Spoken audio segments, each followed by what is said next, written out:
Subscribe the channel and click bell icon to get latest updates of Himanshu sir. Hello dears, today we will discuss solid state. इसमें मैं अब packing पे पहुंचने वाला हूं। Last class में मैंने आपको क्यूबिक सॉलिड के बारे में बताया था, क्यूबिक लैटिस के बारे में। अब मैं पैकिंग स्टार्ट करूंगा। तो सबसे पहले पैकिंग का मतलब क्या है? तो क्लास 9th में जब आपने जब 9th में आपने साइंस अच्छे से पढ़ना स्टार्ट किया था, उस टाइम पे आपने स्टार्ट किया था the first chapter was states of matter. वहां पे आपको जब सॉलिड की डेफिनेशन बताई गई थी तो उसमें आपको बताया गया था कि the state of matter in which particles are closely packed. Okay, particles are closely packed का मतलब था कि जो पार्टिकल्स हैं वो एक दूसरे से इस तरीके से लगे हुए हैं कि वो एक दूसरे को एकदम टच करते हैं ऐसे।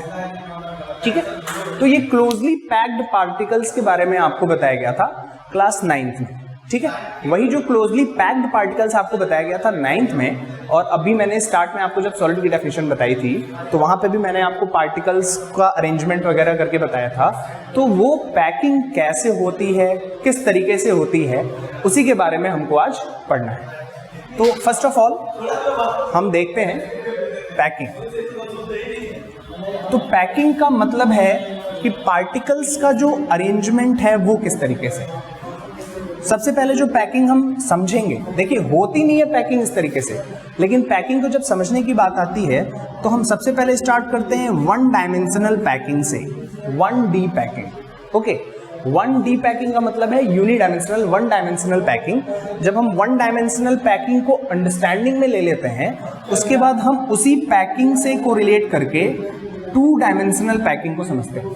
ठीक है, तो इन एक्चुअल 1D पैकिंग के बाद 2D पैकिंग आती है और 2 डायमेंशनल पैकिंग के बाद 3D पैकिंग आती है। ओके, अब solid in actual 3D packing में ही रहता है हमेशा।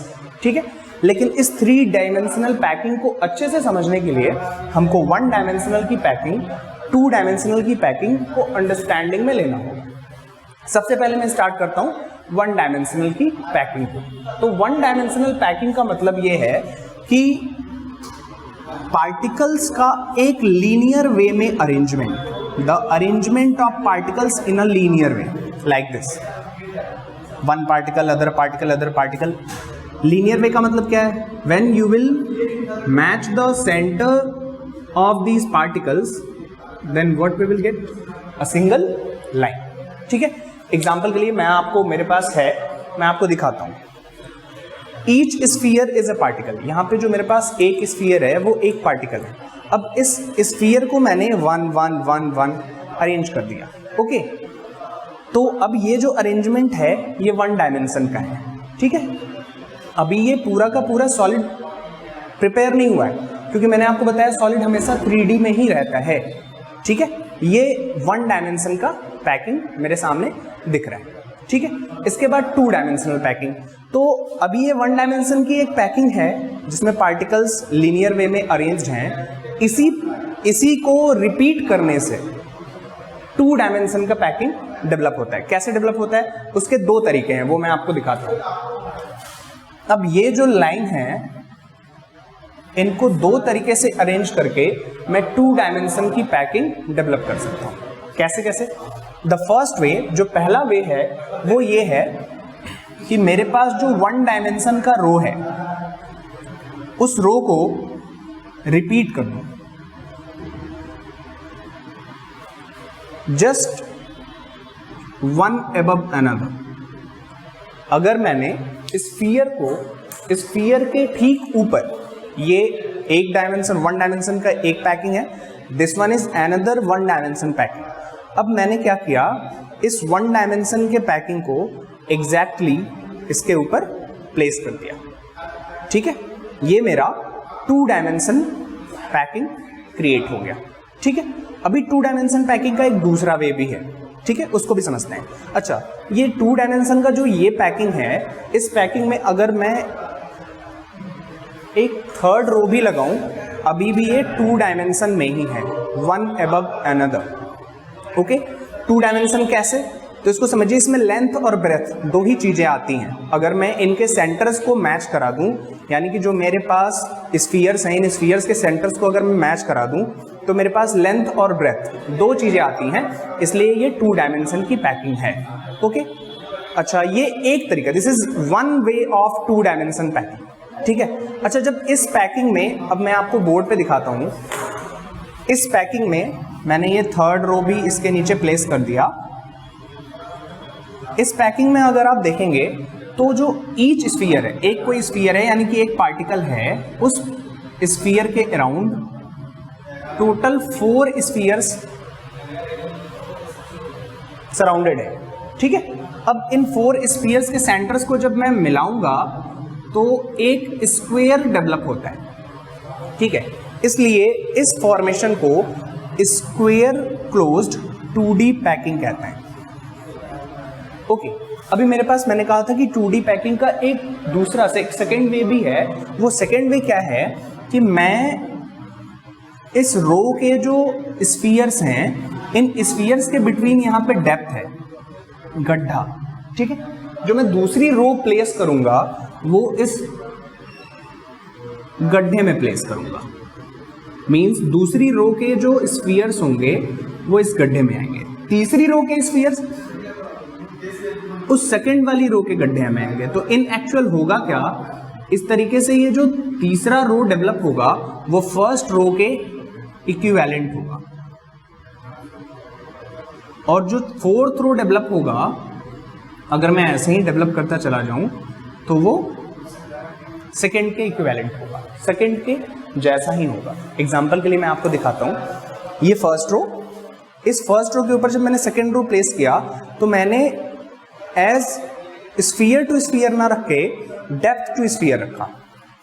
अब जब मैं 3rd रो प्लेस करूंगा तो मैं इसके डेप्थ में रखूंगा, और जैसे ही मैंने इसको इसके डेप्थ में रखा, आप देखिए एकदम क्लियर यहां पे आपको दिख रहा है कि फर्स्ट रो और 3rd रो एकदम एक जैसा है। ऐसे ही अगर मैं इसके ऊपर 4th रो को रखूं,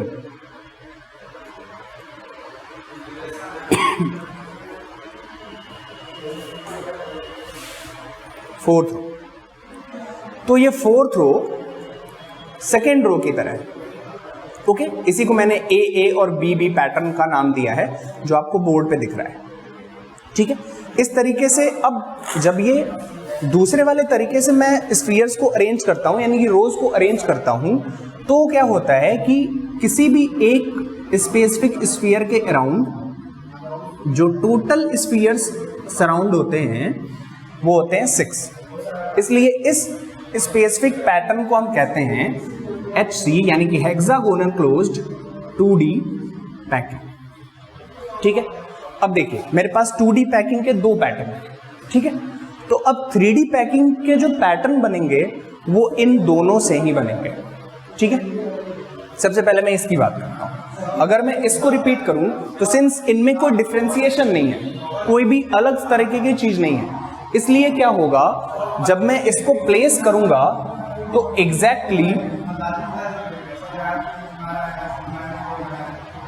जो ये एक लेयर डेवलप हो रही है, फॉर एग्जांपल एज्यूम कि ये एक लेयर डेवलप हो गई, ये एक 2D की लेयर डेवलप हो गई जिसमें स्फीयर के ऊपर है, ठीक है, यानी कि स्फीयर एक दूसरे के पैरेलल है, ठीक है। अगर मैं इसके ऊपर एक दूसरा ऐसा ही लेयर रखूं तो ये 3D की पैकिंग बनती है, ओके। और इस तरीके से ये जो 3D की पैकिंग बनती है, इस 3D की पैकिंग को सिंपल ये स्क्वायर क्लोज्ड पैकिंग है, ओके। अब ये 3D square closed 3D packing है। इसके पहले जो मैंने आपको स्क्वायर क्लोज बताया वो 2D पैकिंग थी, ये स्क्वायर क्लोज की 3D पैकिंग हो जाती है, ठीक है। अब जब स्क्वायर क्लोज्ड की 3D पैकिंग आप एकदम अंडरस्टैंडिंग से देखिए, स्क्वायर क्लोज्ड की 3D पैकिंग, इसमें कोई और पॉसिबिलिटी डेवलप नहीं हो सकती, इसमें ये सिंगल पॉसिबिलिटी है, ठीक है, स्क्वायर क्लोज्ड 3D पैकिंग की। इसके बाद इससे अगर मैं इससे डेवलप करूं तो मेरे पास दो तरीके की प्रोबेबिलिटी डेवलप होती है, ठीक है। पहला, जब मैं सेकेंड, ये एक लेयर हो गया, इस लेयर के ऊपर जब मैं सेकेंड लेयर प्लेस करूंगा तो किस तरीके से प्लेस करूंगा, इसके लिए मेरे पास, मैं आपको दिखाता हूं, ये मेरे पास एक लेयर है। अच्छा, इस लेयर में आप देखिए मैंने एक स्फीयर को बीच में रखा है, एक बॉल बीच में है, ठीक है। अच्छा, मैंने इसके पहले इसके वीडियोस में आपको हमेशा कहा है कि आप जो पार्टिकल है उसको बॉल के फॉर्मेट में, फुटबॉल के फॉर्मेट में एज्यूम क्या करिए, ठीक है, तब आपको ज़्यादा इजीली समझ में आएगा। अब आज मैं आपको दिखा पा रहा हूँ, तो आप यहाँ पे क्लियरली देखिए, एक बॉल को मैंने बीच में रखा है और उसके अराउंड टोटल 6 बॉल को रखा है। क्यों? क्योंकि मैंने अभी आपको 2D के पैकिंग में बताया कि दूसरे टाइप का जो 2D पैकिंग है, उस 2D पैकिंग में मेरे पास स्क्वायर क्लोज्ड पैकिंग में, सॉरी हेक्सागोनल क्लोज्ड पैकिंग में एक स्फीयर के अराउंड 6 स्फीयर होते हैं, यानी कि ये उसका एक लेयर है, ठीक है। अब मैं इसके ऊपर जो दूसरा लेयर प्लेस करूंगा वो कैसे प्लेस होगा, वो कुछ इस तरीके से प्लेस होगा, ठीक है, इस तरीके से, ओके। और जब ये तीसरा लेयर प्लेस होगा तो वो कुछ इस तरीके से प्लेस होगा, ओके। ये मेरे 3 लेयर की प्लेसिंग है, placing of second layer and placing of third layer, ठीक है। अब जब मैंने तीनों लेयर्स को प्लेस किया, इसमें बिना थर्ड लेयर को प्लेस किए आप पूरा का पूरा स्ट्रक्चर डेवलप नहीं कर सकते। क्यों नहीं कर सकते? क्योंकि केवल सेकेंड लेयर को प्लेस करने से आपका फॉर्मेशन कंप्लीट नहीं होता है। क्यों? क्योंकि जब आप थर्ड लेयर को प्लेस करते हैं तो एक नया फॉर्मेशन एग्जिस्ट करता है। वही मैंने कहा था कि इसमें कोई नया टाइप का फॉर्मेशन एग्जिस्ट नहीं करता, ठीक है। आप तीसरे लेयर को प्लेस करिएगा तो भी वही बात होगी, लेकिन इसमें बात बदल जाएगी। जब आप थर्ड लेयर को प्लेस करेंगे तो वो पैटर्न सेकेंड लेयर को दूसरे तरीके से कवर अप करेगा, ठीक है। अच्छा, जब इन लेयर्स को प्लेस करते हैं तो अब आप देखिए, ये पहला लेयर था, इस पहले लेयर के ऊपर जब मैंने सेकंड लेयर को, अच्छा इसमें आपको दिख रहा होगा कि 3 बॉल ही हैं, तो सर आप ये कैसे समझ रहे हैं कि 3 बॉल को मैंने क्यों प्लेस किया? क्योंकि इन एक्चुअल इसमें भी मैं पूरे आपको 6 दिखा सकता था, लेकिन अगर मैं इसको आपको पूरा 6 दिखाता तो आपको उतना क्लियर अंडरस्टैंडिंग नहीं होता। इसमें होता क्या है कि ये जो डेप्थ दिख रहा है, इन डेप्थ के ऊपर स्फीयर्स आते हैं, ठीक है, और ये जो स्फीयर दिख रहा है, इस स्फीयर के ऊपर इसका डेप्थ आता है, ठीक है। तो जब मैं इसको ऐसे प्लेस करता हूँ तो यहाँ पे वॉइड्स क्रिएट होते हैं, ठीक है, बीच में स्पेस। अब देखिए यहाँ पे वॉइड क्रिएट होता है, वॉइड, ठीक है, ये वॉइड ढका हुआ है, नीचे एक स्फीयर है इस वॉइड के, और जब मैं थर्ड लेयर को इस पे प्लेस कर दूंगा तो इसके ऊपर भी एक स्फीयर है, ठीक है। यहाँ पे वॉइड्स क्रिएट होते हैं। अभी वॉइड्स के बारे में भी बताऊंगा। सबसे पहले आप इस स्ट्रक्चर को समझ लीजिए। इस स्ट्रक्चर को जो हम बोलते हैं उसका नाम है HCP 3D पैकिंग, ठीक है। ये मेरा था HCP 3D पैकिंग, ओके। अब HCP 3D पैकिंग में 2 टाइप के वर्ड्स क्रिएट हो रहे हैं। कौन कौन से? तो अब देखिए, सबसे पहले आप जो समझना है उसको समझिए। पहले टाइप का जो वर्ड है उसमें क्या होता है,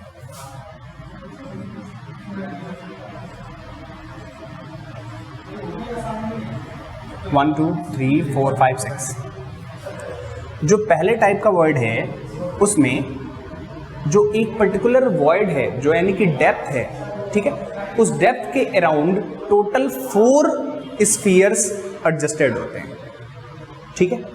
वो जो डेप्थ के अराउंड टोटल 4 स्फीयर एडजस्ट होते हैं, ठीक है, उसको मैं कहता हूं tetrahedral void, tetrahedral void.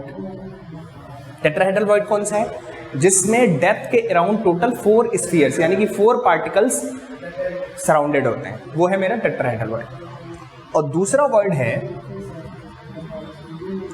Octahedral void, ठीक है। अब जो मेरा ऑक्टाहेड्रल वॉइड होता है, उस ऑक्टाहेड्रल वॉइड में मेरे पास किसी भी डेप्थ के अराउंड टोटल जो स्फीयर्स एडजस्टेड होते हैं वो होते हैं 6, यानी कि 6 पार्टिकल्स, और इसमें 4 पार्टिकल्स, ओके। ये आपको कैसे याद रहेगा कि टेट्राहेड्रल के अराउंड 4 पार्टिकल्स हैं और ऑक्टाहेड्रल के अराउंड 6 हैं? तो 4 और 6 2 पॉइंट आपको एकदम क्लियर है, ठीक है। कंफ्यूजन कहाँ पे होता है? कंफ्यूजन इसमें होता है 4 किसमें, 6 किसमें। तो आपको याद होगा, आपने टेट्राहेड्रल स्ट्रक्चर पढ़ रखा है, ठीक है। क्लास 9 से ही पढ़ते चले आ रहे, 10th में आपने पढ़ा है, 11th में भी पढ़ा, फिर 12th में भी है, ठीक है। उसमें आपने पढ़ा है कि टेट्राहेड्रल स्ट्रक्चर में एक C के अराउंड 4 कार्बन एडजस्टेड होते हैं, ठीक है, यानी कि 4 वहां पे भी आता है। तो आपको यहां से क्लियर होगा कि टेट्राहेड्रल में 4 पार्टिकल सराउंडेड होते हैं डेप्थ के अराउंड, और ऑक्टाहेड्रल में 6 पार्टिकल सराउंडेड होते हैं, ठीक है। अच्छा, अब ये तो बात हो गई टेट्राहेड्रल और ऑक्टाहेड्रल वॉइड की। अब यहाँ पे एक दूसरी बात आती है, टेट्राहेड्रल और ऑक्टाहेड्रल वॉइड्स के नंबर्स कितने होते हैं। तो इसके लिए एक सिंपल सा ट्रिक है जो मैं आपको बता दे रहा हूं। अगर मैं बात करूं ऑक्टाहेड्रल वॉइड्स की, ठीक है, तो किसी भी लैटिस में O फॉर ऑक्टाहेड्रल, और देखिए बार बार जो मैं यहाँ स्फीयर बना रहा हूं, यानी कि इस बोर्ड पे जहां पे भी स्फीयर यानी कि पार्टिकल बना हुआ है, वो पार्टिकल O को ही रिप्रेजेंट करता है, ठीक है। यानी कि किसी भी 3D लैटिस में जो ऑक्टाहेड्रल वॉइस होंगे HCP में, वो उतने ही होंगे जितने की ये स्फीयर्स हैं, मींस जितने की पार्टिकल्स हैं, पार्टिकल्स। इसका एक ट्रिक और है, O for octahedral and O for 1, means 1 for each particle, ठीक है। ऑक्टाहेड्रल वर्ड कितना होता है किसी भी लैटिस में, 1 for each particles, means the number of particles, okay. Octahedral word में उतने ही लैटिस में उतने ही ऑक्टाहेड्रल वर्ड होंगे जितने कि उसमें पार्टिकल्स होंगे, ओके। अच्छा, इसके बाद टेट्रा, तो T for tetra and T for 2, okay. 2 means जितने टेट्राहेड्रल वॉइड्स के लिए आपको जो कॉन्सेप्ट है वो क्या है, जितने भी पार्टिकल्स होंगे पर पार्टिकल 2 टेट्राहेड्रल वॉइड आएगा, मींस जो नंबर ऑफ टेट्राहेड्रल वॉइड है किसी भी लैटिस में, वो जो नंबर ऑफ पार्टिकल्स हैं उसका डबल होगा, ओके। यानी कि ऑक्टाहेड्रल वॉइड्स के नंबर्स का डबल होगा। तो इस तरीके से आज आपको समझ में आया 1D का स्ट्रक्चर, ठीक है, ये बेसिक है, 2D का स्ट्रक्चर ये भी बेसिक है, और फाइनली 3D का स्ट्रक्चर, ठीक है। जब मैं 3D का स्ट्रक्चर डेवलप करता हूं तो मेरे सामने प्रॉपर सॉलिड डेवलप हो जाता है। यहां पे आपने पढ़ा octahedral void and tetrahedral void, ठीक है। ऑक्टाहेड्रल वॉइड वो होता है जिसमें किसी भी डेप्थ के अराउंड टोटल 6 पार्टिकल्स सराउंडेड होते हैं, और टेट्राहेड्रल वॉइड होता है जिसमें डेप्थ के अराउंड टोटल 4 पार्टिकल्स सराउंडेड होते हैं, ओके। अब मुझे लगता है कि इसमें काफी चीजें क्लियर हुई होंगी। Thank you for watching, thank you so much. Subscribe the channel and click bell icon to get latest updates. Like, comment and share. Subscribe the channel and click bell icon to get latest updates. Like, comment and share.